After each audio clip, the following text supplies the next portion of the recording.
আল্লাহ যদি হাসরের মাঠে বলে, তাহেরি তোর নামাজ কবুল হয় নাই, তোর রোজা কবুল হয় নাই, তোর জিকির কবুল হয় নাই, তাহলে আমি কি নিয়ে উঠবো? আল্লাহকে বলবো, আল্লাহ নামাজ পড়েছি, হয়তো ত্রুটির কারণে, শয়তানের ওয়াসওয়াসার কারণে মনটা বসাইতে পারি নাই, কিন্তু আমি চেষ্টা করেছি। ইন্নী ওয়াজ্জাহতু ওয়াজহিয়া লিল্লাযী ফাতারাস সামাওয়াতি ওয়াল আরদা হানিফা ওয়া মা আনা মিনাল মুশরিকিন। আমি তাওয়াজ্জু হয়েছি তোমার দিকে, শয়তান আমাকে ভিন্ন দিকে নিয়ে গিয়েছে, হয়তো তুমি কবুল করো নাই। নামাজ পড়েছি, পড়ার মতো পড়ি নাই, রোজা রেখেছি, রাখার মতো রাখি নাই। আল্লাহ যদি তোর কিছুই কবুল হয় নাই, কে নিয়ে উঠলি? আমরা বলবো, আল্লাহ কিছু নাই, তোমার বন্ধু নবীর প্রেম নিয়ে উঠেছি। কথা বলেন ঠিক?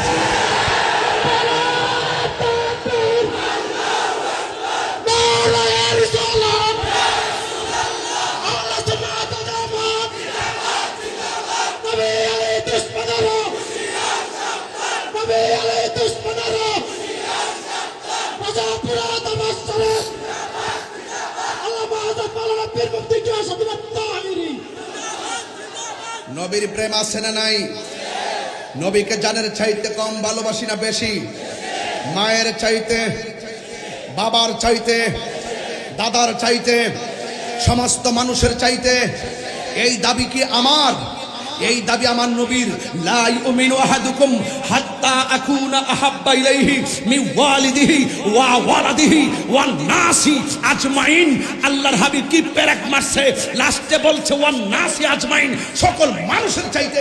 সেখানে এসপি হতে পারে, ডিসি হতে পারে, কাউন্সিল হতে পারে, মন্ত্রী হতে পারে, এমপি হতে পারে, সদ্য গোষ্ঠী হতে পারে। রাসূল বলেন সকল মানুষের চাইতে আমি নবীকে ভালোবাসার নাম হলো ঈমান। ঈমান, ঈমান। কথা বলেন ঠিক? এই জন্য বাজান, নবীর বিরুদ্ধে কথা বললে বরদাস্ত করতে পারি না, কারণ আমার নবী হলো আমাদের জান। কথা বলেন ঠিক কিনা? নবী আমাদের কি জান, আমরা জীবন কুরবান করে দিতে পারবো। আল্লাহর হাবিব হাসরের মাঠে সুপারিশ করবে, এটাই আহলুস সুন্নাত ওয়াল জামাতের আকীদা। আল্লাহর হাবিব কবরের ভিতরে সশরীর মুবারকে থাকবেন, এটা আমাদের আহলুস সুন্নাত ওয়াল জামাতের আকীদা। আল্লাহর হাবিব আল্লাহ প্রদত্ত ক্ষমতা বলে হাজির ও নাজির, এটা আহলুস সুন্নাত ওয়াল জামাতের আকীদা।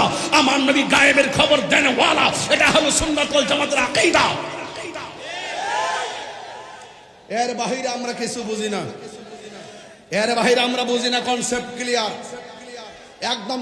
আকাশে দীপ্যমান তারকারাজির মতন, সূর্যাকাশে পূর্বাকাশে উদীয়মান সূর্যালোকের মতন চিরন্তন সত্য, চিরন্তন সত্য। আমরা আমাদের নবীটিকে নতুন কাগজ দিবেন না প্লিজ। আমাদের সভাপতি আছেন, ওনার অনুমতি ছাড়া বলবেন না প্লিজ। নো, আপনারা আওয়াজ করে বলুন, আমার নবীজি সুপারিশ করবেন, ক্ষমতা দিবেন কে? কি হুজুররা পড়ছেন না? সুন্নাত মান কাদ আরসালনা ক্বাবলাকা মির রুসুলিনা ওয়ালা তাজিদু লিসুন্নাতিনা তাহবিলা।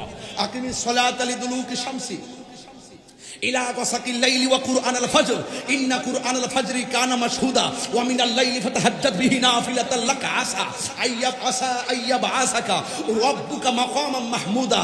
এই যে মাকামে মাহমুদ পেয়ে গেলাম, আল্লাহর হাবিবকে আল্লাহ পাক তাহাজ্জুদ নামাজের বদৌলতে আমাদের উপরে নামাজ 5 ওয়াক্ত, ফজর, জোহর, ফজর মর্নিং প্রেয়ার, জোহর মিডডে প্রেয়ার, আসর আফটারনুন প্রেয়ার, মাগরিব সানসেট প্রেয়ার, এশা নাইট প্রেয়ার। কিন্তু আমার রাসূলুল্লাহর জন্য আরেকটা নামাজ ছিল, এটা হলো তাহাজ্জুদের নামাজ। ফাতাহাজ্জাদ বিহি নাফিলাতাল লাক।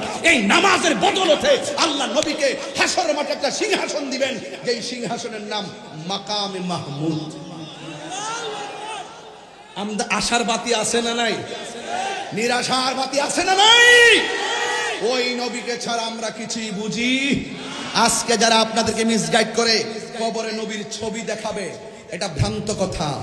কবরে নবীর ছবি দেখাবে না, বরং একই সঙ্গে যদি 500 কবর হয়, একই সময় যদি মুনকার নকির আসে, একই সময় আমার নবী 500 কবরে একই সময় শরীরে হাজির থাকার ক্ষমতা নবীর আছে।